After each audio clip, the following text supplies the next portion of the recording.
Hello and welcome to the channel and welcome to what should be the first episode of my reactions to Leftovers.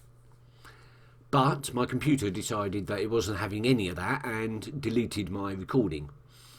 So it leaves me to explain in as much detail as I can and in as short of time as I can exactly how I felt going into the first episode and how I felt coming out of it, before we can move on to episode 2, which hopefully I can show you the reaction to. These things happen.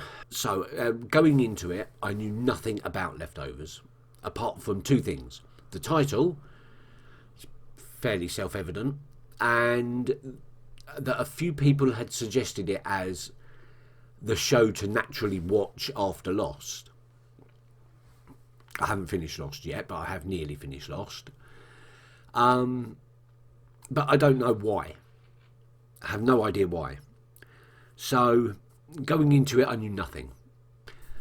So we start off with a woman, her screaming baby, on her telephone or her mobile phone in the laundrette. So fairly real world, modern times basis. And then the baby stops crying. Oh, hang on. What's going on here? I thought the baby had been snatched out the back. I thought I was watching one of those shows. A show that is going to deal with child abductions. A show that I would have to emotionally prepare myself for. But no, it wasn't that. It was, should we say, a sci-fi incident when we've discovered that other people have disappeared. And then we jump forward 3 years and discover that it's 140 million people. 2% of the population, which 2% of the population doesn't seem like a lot. But 140 million people, that seems like a hell of a lot. I'd have to check my facts on that, but yeah, that seems like a lots of people. And if 2020 has taught us anything, it's taught us that once you take just a small proportion of people out of the workforce, the entire chain of supply and demand just collapses. So a 2% loss to the world would be absolutely devastating. And we see this 3 years later, and nobody's got any answers, nobody's got any idea of how it happened or what happened. There seems to be no rhyme or reason to the disappearances. Young, old, from all over the world, male and female alike. There's no pattern, or at least none that emerged in that first episode. So we don't know whether there's an intelligence behind it or it was just a random thing. If we see patterns, then there's definitely an intelligence behind it. It's definitely done deliberately for some reason. But I suppose that is the crux of the show, the mystery of what happened to all these people. The cult, Guilt Remnant, and they were a cult. I still can't work out why they smoke cigarettes as part of their doctrine. It seems very, very strange. Aside from that, I mean, I spent a lot of time saying I'm confused and what's going on and what the hell and things of that ilk. I really didn't have a clue what was going on. And to illustrate how much of a clue I didn't have, we was watching Kevin, the chief of police, for, well, the majority of the episode. I thought we was watching two different people that happened to look fairly similar. Yeah. It wasn't until Jill found the dead dog in the back of her dad's car that I realised that Kevin was in fact a single person. And okay. And then we have Wayne, who unburdens people, and Tom, the driver, who I think is Kevin's son, although I'm not entirely sure. I spent most of the episode again thinking that Kevin's wife and son had disappeared in the incident. being that we only saw him with his daughter. But yeah, by the end of it, we realised that his wife had joined the Guilt Remnant cult, and his son was the driver that took Senator Witten to go and see Wayne. And he mentioned something, Tom. He said 2 words: abandoned and burdened. And they really shone out as a beacon to me, that this is what it's all about: abandonment and burden. We saw the youngsters, they were living their life with reckless abandon. Drugs, sex, well, that's what teenagers do anyway, isn't it? I don't think there's anything. But it was... every time we saw the kids, whether it was Jill and her friend, whose name I don't know, or the school in general, the children seemed soulless, like they'd lost the will, like nothing ever mattered, nothing mattered anymore.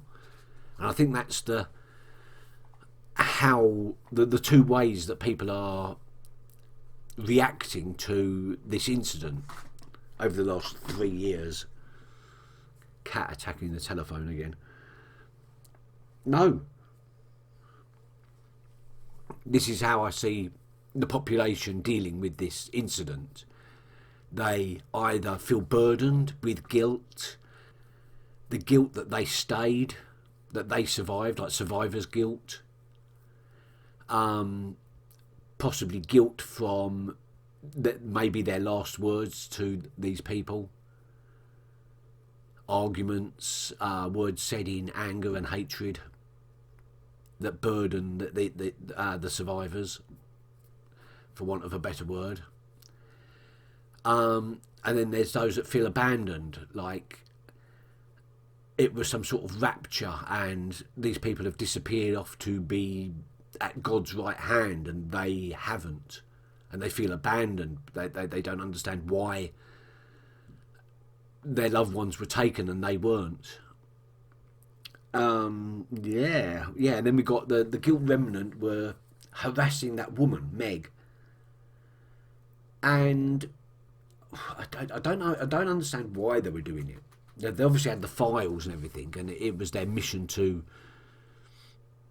do something as a silent order. I don't know what, but somehow persuade her, because by the end of it, she turned up at the Guilt Remnant's headquarters and asked to stay a few days, and that's when Patty eventually spoke. And I think Wayne is in charge of it. I think Wayne is the Guilt Remnant. He's in charge of the cult, because he seems to be a power player. He's someone that's trying to claim power in this sort of powerless void. He's influencing senators. He's got his own staff that are, well, from what we saw of Tom, are absolutely terrified of him. We've got that Christine, who's very, very important, but we don't know why. And the Guilt Remnant also seem to be power players. They're trying to fill a void, but a different type of... Yeah, I think the Guilt Remnant are the action force behind Wayne's plans. But we don't know. And Wayne, played by Patterson Joseph, one of only 2 people that I recognised in this episode. The other being Christopher Eccleston, with a horrible American accent, which is going to bug me throughout. For as long as Christopher Eccleston's in this show, with that American accent, it's going to bug me. But Patterson Joseph hasn't put on an accent. He's still got his British accent, which is great. And I like Patterson Joseph. I like Christopher Eccleston as well. I like Liv Tyler as well, who I didn't recognise, but she played Meg. The fact that some people went crazy just after the event, and all the dogs went, well, not all the dogs, but some of the dogs went crazy. And I'm not a big fan of the bald guy who goes around shooting dogs. but perhaps we'll find that he's got and now he's got Kevin shooting dogs as well. And we've got swearing and dog killing and sex and drugs. This is not family entertainment. This is after the watershed entertainment. And possibly I need that. I need a little bit of grit, a little bit of grittiness. I really don't have anything more to say on that. As I said, I was very confused by the whole thing. We don't know why Kevin's wife went and joined the cult. We don't know what the cult is all about, really, or what Wayne is all about.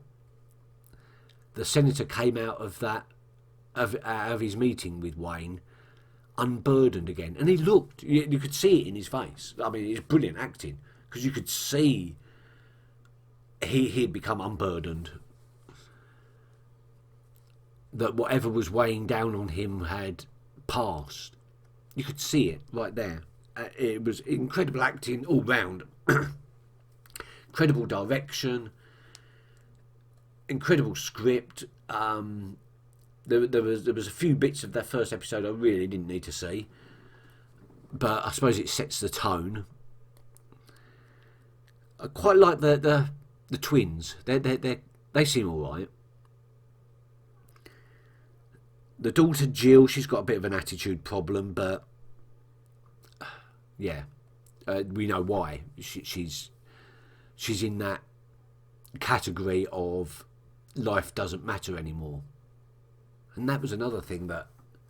And Americans, you would have to correct me on this if I'm wrong about this, but it seemed very, very weird that in the classroom scene, not only was the teacher not paying attention, but while the tannoy was playing the Pledge of Allegiance, everyone was just doing their own thing. No one took any blind bit of notice. But when it was time to pray, a lot of people then acted and prayed. Is it normal for high school kids in America to ignore the Pledge of Allegiance? I know it's a big thing in America that we just don't have any equivalent of in the UK, but that seemed a trifle odd. Like the populace was turning to religion over patriotism or something. I don't know. It ate away there. Something was wrong with that scene. And from everything that I've seen in movies, the Pledge of Allegiance, everyone gets up and hand on heart and recites it. It's a given. So seeing the kids not react to it seemed a bit odd. Kevin seems alright. Let's see what else I've written down. Chris Eccleston played a guy called Matt, who's a newspaper editor come evangelist, I think, or something. He's a moralistic editor of some kind. Wayne's driver Tom, I don't know that that's Kevin's son, but I think it is. Senator Witten, he's probably going to become important. The mayor Lucy, she seemed alright. We have Laurie, his wife, Wayne, Patty, Jill. Oh, the friend was called Amy, apparently. The music was amazing. Absolutely fantastic. I didn't know why. Once I'd got to the credits, the final part of this section, I realised it was Max Richter, and he is a composer of some renown. But all the way through, I was thinking, the music in the background seemed a little bit overpowering, to be honest. But that could have been my copy, just through the headphones. The mix just didn't come out right. I don't know, but it reminded me of Jan Tiersen, who wrote the soundtrack to Amelie, among other things. It reminded me of Philip Glass, especially his work on The Truman Show. It reminded me of Beethoven in places. But it was absolutely astounding. I'm going to really enjoy listening to the soundtrack once I've finished the show, or even maybe during the show. And the last bit I saw in the credits was that it was written by, or directed by, Damon Lindelof, who done Lost.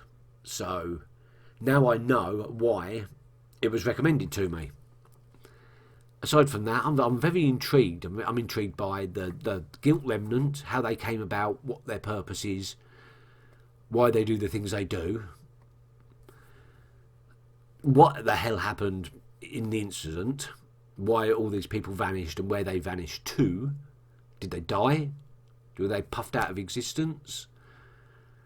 Or did they go somewhere special? Don't know. But now I'm going to find out how it all starts together, because we're going to do episode 2 and we're just going to go straight into it because I've done all the explanation. I've done enough intro. So let's go. Oh, Wayne's on the radar though. Of someone's radar anyway. So who the f is this asshole? Wayne Henry Gilchrist Jr., also known as Holy Wayne. Messianic? Maybe. Claims he can hug the pain out of people. Magic hugs. Yeah, the only catch Magic is hugs, to, lovely. Charges batteries with teenage girls, Asian ones apparently. Apparently. We had him on 8 counts of statutory in Pennsylvania, but he went underground in April. FBI got a tip that he set up shop on a ranch in Nevada. FBI.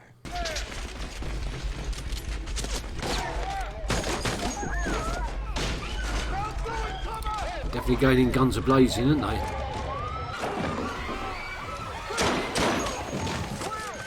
They're just shooting everyone. Wayne did say that some bad shit was going to happen. Tom's got to protect Christine. Where's Wayne? I don't know. Where is he? Shoot, I didn't do it! Are you ready to die? Oh, no!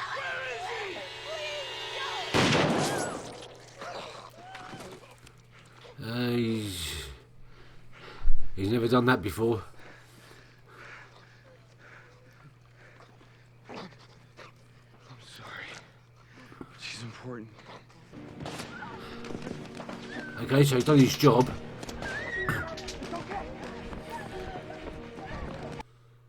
So Wayne's a lot more sleazy than he first appeared. And he appeared pretty sleazy before. Right. So, this mystery man who shot the deer, No, he didn't shoot the deer. I thought, No one shot the deer. The dogs killed the deer. right, sorry. So Yeah, the deer that was in that woman's garden and then Why do wasn't. you keep calling him a mystery man? you didn't tell me his name. I don't know his name. There's no mention of anyone there other than you. And lots of dead dogs. The guy got into his truck and left before they got there. So no one else saw him. I fucking saw him. Yeah, I think that's what we're getting at. He wasn't really there. It was all you.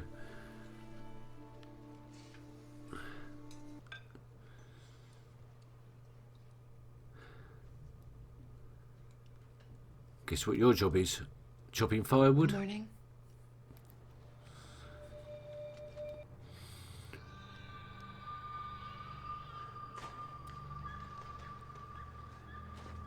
The hell?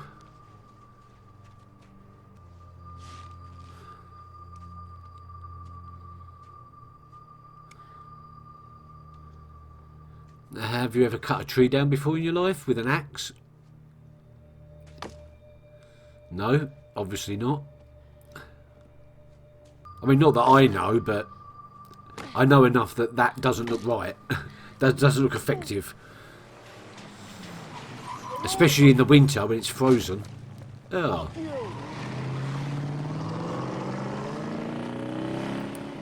Was that one of the twins? Oh, I've gone right off of them. Y'all need a ride to school? Only if you let me drive your awesome Prius. Hop on in. Oh, buddy. maybe it wasn't the twins that did that. Go. Okay. Close the door. It's a hybrid. Hit the power button. Do you have a driver's license? You're getting nowhere. You've grazed it.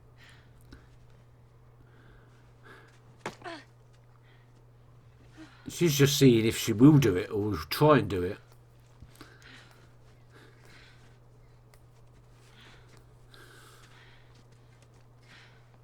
I've been with you people for weeks.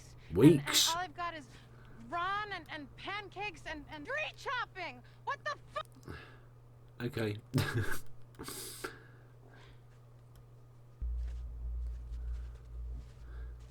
What was that all about then? Huh? Pickup truck I asked you to find 2 weeks ago. Where are we? Oh, yeah. They didn't find Put it. out a bolo, but no hits. Maybe if we had a better description of the driver? Big bald asshole shooting dogs somewhere. Yeah. You want to sit down with a sketch artist? No. Hi. Did you hurt yourself? Some blisters. You here on your own free will, Miss Abbott? Yes. Really, she is, yeah, definitely. You need my help?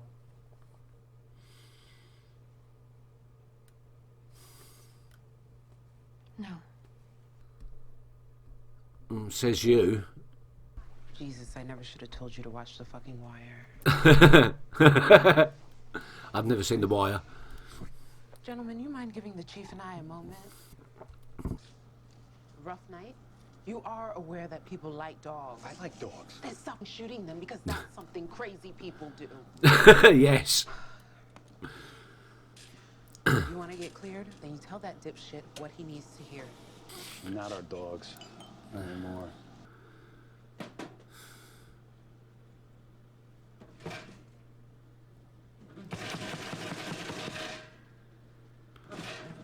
I think the machine ate your bagel. Did he even put bagels in there? This is Nora Durst, ID number 42 ECN. Today I will be conducting a benefit release questionnaire for case file 77123, Charles Patterson, age 34 at TOE. Present are Louis and Marie, the parents of. I can refer to him as Charles, as your son, or as the departed. Charlie. She's a really bad influence on you, man. Yeah, I think you're right there.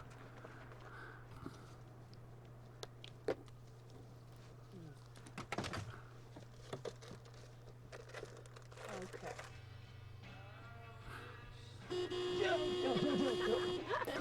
Oh my God! You stupid bitch! Gonna make her go! Hit the power button. Oh my God! Just turn on the car. Just go. Just go. She's right there. Just go. She's right outside. Just harassing a woman doing her job. And stealing off of her as well. Amy is a bad influence. Oh. Look inside. It's a dead dog. Yeah, we knew that. I'll just say we found it abandoned a couple blocks from here. How the fuck would you say that? Well, it's just... It's not my truck, Dennis. Someone else put it here. It's all starting to look a little bit fishy, isn't it? His bagels have disappeared. No one else has seen the bald guy. Apart from us, but... And now the truck appearing on his driveway. Or someone's trying to set him up to think he's going crazy.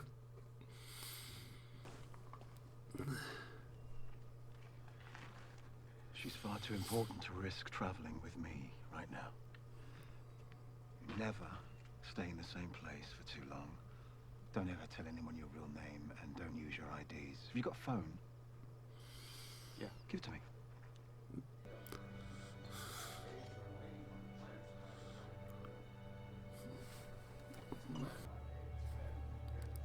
Is it going to be the bald man?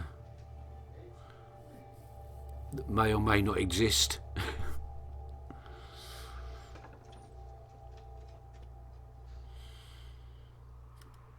It is. Were you gonna invite me in? No, I don't know who you are. What's your pickup truck doing on my driveway? I heard you were looking for her. Hey, Mr. Garvey. Hey. These for us? Young lady, why don't you put this in the fridge for your dad? Sundown tomorrow. We're doing the Lord's work. Believe you me. The Lord's work? This is a religious drive? Take your fucking truck. No, it's all yours. I'm done with it. No, no, take your truck. And I'm still not convinced he exists.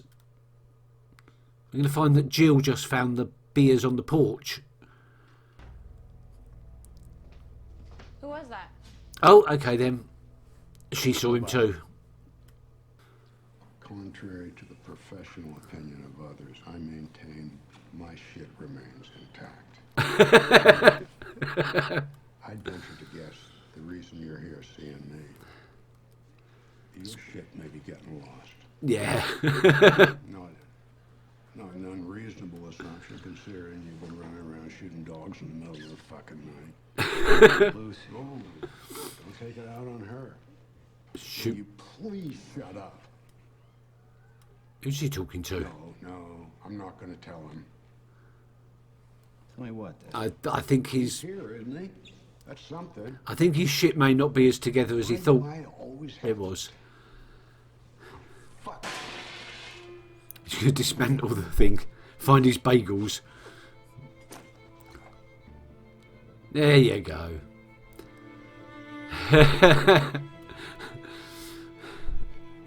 He's not losing it after all. Or maybe he is. I don't know. Oh dear. Is that going to be a problem? Well, Patty did say to cut her loose. Although that could have meant something else, I don't know. She's going to chop the tree down.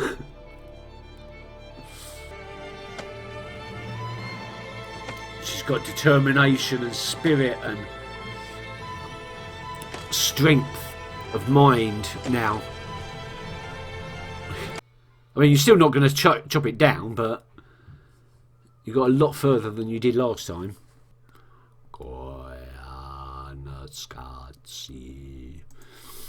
Okay. Yeah, things happened there. It was definitely trying to push the idea that Kevin has gone a little bit, well, as his father put it, his shit was being lost. But now he found his bagels. The man turned up at his house and Jill saw him. So he's not going mad. His shit remains more or less intact, or does it? Because he's losing it slightly, I think. As for Wayne and all that, Tommy did a good job protecting Christine, but why is Christine important?